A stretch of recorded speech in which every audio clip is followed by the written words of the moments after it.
ഒരു കാലത്ത് കേരള ജനതയ്ക്ക് പ്രത്യേകിച്ച് കോൺഗ്രസ്സുകാർക്ക് ഒരൊറ്റ ലീഡറേ ഉള്ളായിരുന്നു, അത് കെ കരുണാകരനായിരുന്നു. പക്ഷേ ഇന്ന് കാലം മാറി. ഇന്ന് പുതുതലമുറയ്ക്ക് ഒരു ലീഡറായിട്ട് അവർ കരുതുന്നത് ഇന്നത്തെ മുഖ്യമന്ത്രി വി ഡി സതീശനെയാണ്. കാരണം കെ കരുണാകരനും വി ഡി സതീശനും തമ്മിൽ ഒരുപാട് സാമ്യങ്ങളുണ്ട്. പഴയ കാലത്ത് ലീഡർ എന്ന് പറഞ്ഞാൽ കെ കരുണാകരനാണെങ്കിൽ പുതുകാലഘട്ടത്തിൽ പുതിയ തലമുറയ്ക്ക് അവരുടെ ഒരു ആവേശം, അവരുടെ ലീഡർ വി ഡി സതീശനാണ്. കാരണം ആ ലീഡറുടെ ഒരു തലത്തിലേക്ക് ഇന്ന് നമ്മുടെ മുഖ്യമന്ത്രി വി ഡി സതീശൻ വളർന്നുകൊണ്ടിരിക്കുന്നു, പ്രത്യേകിച്ച് കോൺഗ്രസ് രാഷ്ട്രീയത്തിൽ. പക്ഷെ ഇവർ തമ്മിൽ ഒത്തിരി സമാനതകൾ ഉണ്ടെന്ന് പറഞ്ഞു. അതായത് 9 പേരെ കൊണ്ട് പൊട്ടിക്കിടന്ന കോൺഗ്രസ് പാർട്ടിയെ, 9 MLA-മാരായി കിടന്ന കോൺഗ്രസ് പാർട്ടിയെ അധികാരത്തിലെത്തിച്ച ഒരു പാരമ്പര്യം കെ കരുണാകരനുണ്ടായിരുന്നു. അങ്ങനെയാണ് കെ കരുണാകരൻ കോൺഗ്രസ്സുകാരുടെയൊക്കെ ലീഡറായിരുന്നത്. അതുപോലെയാണ് 10 വർഷം പ്രതിപക്ഷത്തിരുന്ന കോൺഗ്രസ് പാർട്ടിയെ, അല്ലെങ്കിൽ പ്രത്യേകിച്ച് UDF മുന്നണി സംവിധാനത്തെ 10 വർഷം അധികാരത്തിലേക്ക് തിരിച്ചു കൊണ്ടുവന്ന ഒരു പാരമ്പര്യമാണ് വി ഡി സതീശൻ. അങ്ങനെ ഇപ്പോൾ കേരള ജനതയുടെ ഒരു അനിഷേധ്യ നേതാവായി, ലീഡറായി വി ഡി സതീശനും വളർന്നുകൊണ്ടിരിക്കുന്നു.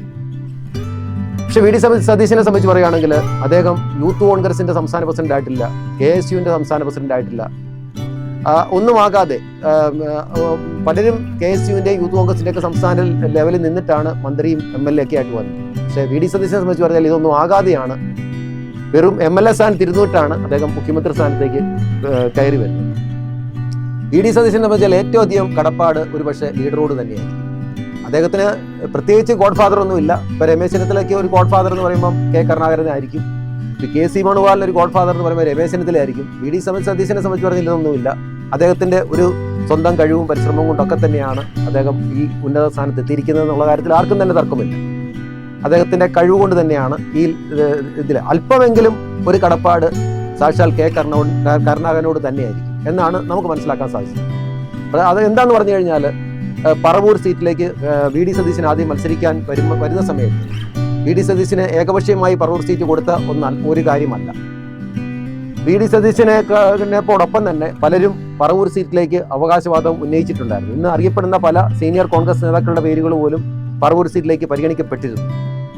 അന്ന് കെ കരുണാകരൻ ഇടപെട്ടത് കൊണ്ട് മാത്രമാണ് വി ഡി സതീശന് ആ സീറ്റ് കിട്ടാൻ സാധിച്ചത്. അതായത് വി ഡി സതീശന്റെ മറ്റൊരാളുടെ പേര് ആ സ്ഥാനത്ത് പറവൂർ സീറ്റിലേക്ക് കോൺഗ്രസ്സുകാർ പരിഗണിക്കുന്നു എന്നറിഞ്ഞപ്പോൾ സാക്ഷാൽ ലീഡർ കെ കരുണാകരൻ ഇടപെട്ടിട്ട് പറഞ്ഞു, അത് സതീശന് പറഞ്ഞു വെച്ചിട്ടുള്ളതാണ്, അത് സതീശൻ തന്നെ അവിടെ മത്സരിക്കുകയാണ്. അപ്പോൾ അങ്ങനെയാണ് വി ഡി സതീശന് പറവൂർ സീറ്റ് കിട്ടുന്നത്. മാത്രമല്ല, കെ കരുണാകരൻ അനുഗ്രഹിച്ച് രാമായണീയം ചൊല്ലിയാണ് അദ്ദേഹത്തെ പറവൂർക്ക് പറഞ്ഞു വിട്ടത്. ആദ്യം അദ്ദേഹം അവിടെ പരാജയപ്പെടുന്നു, പിന്നീട് തുടർച്ചയായിട്ട് അവിടെ വിജയിക്കുന്ന ഒരു കാഴ്ചയാണ് നമുക്ക് പിന്നീട് കാണാൻ സാധിച്ചത്.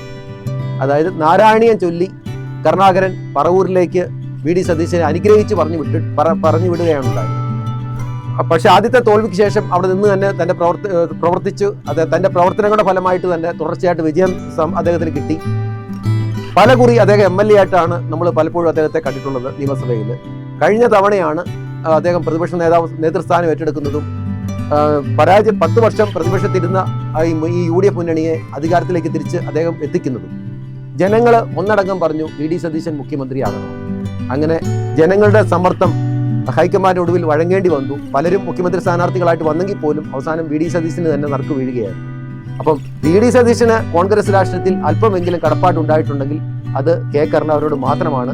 കെ കരുണാകരൻ അനുഗ്രഹിച്ച് നാരായണീയം ചൊല്ലി പറവൂർക്ക് പറഞ്ഞു വിട്ടത് കൊണ്ട് മാത്രമാണ് അദ്ദേഹം ഇന്ന് ഈ ഒരു മുഖ്യമന്ത്രി സ്ഥാനത്ത് എത്താൻ സാധിച്ചിട്ടുള്ളത്. തീർച്ചയായിട്ടും മറ്റൊരു ലീഡറായിട്ട് ഇന്ന് വി ഡി സതീശന് വരാൻ കഴിഞ്ഞിട്ടുണ്ടെങ്കിൽ അത് കെ കരുണാകരന്റെ അനുഗ്രഹവും പിന്നെ അദ്ദേഹത്തിന്റെ ദൈവികമായ അനുഗ്രഹവും കൊണ്ട് മാത്രമാണ്.